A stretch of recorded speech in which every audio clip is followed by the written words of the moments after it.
किंवा देश असो, एक विचाराचं सरकार असणं हे अत्यंत गरजेचं आहे.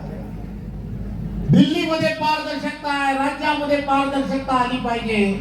आणि त्याचबरोबर त्या स्थानिक स्वराज्य संस्थांमध्ये सुद्धा जर पारदर्शकता आली तर आणि तरच हा देश आणि या देशामधील असणारा प्रत्येक देशवासी जो अपेक्षित करतोय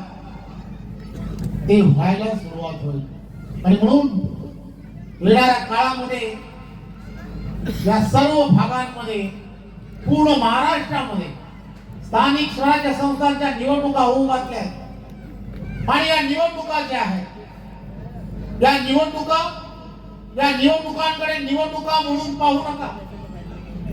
या निवडणुकीकडे पाहत असताना एक गोष्ट लक्षात घेतली पाहिजे, पूर्वीचा काळ आठवला पाहिजे, पूर्वीचे असणारे दिवस आठवले पाहिजे. देवेंद्रजींना सत्तेपासून बाजूला केल्यानंतर ज्या पद्धतीने स्थगिती देण्याचं काम ज्या ज्या सरकारने केलंय त्या माणसांना जागा दाखवण्यासाठी येणाऱ्या काळामध्ये सशक्त भारत जर तुम्हाला मला सर्वांना बनवायचा आहे, पुढच्या पिढीसाठी आपल्या घरातील असणाऱ्या युवकांसाठी मुलांसाठी जर सशक्त भारत बनवण्याचं स्वप्न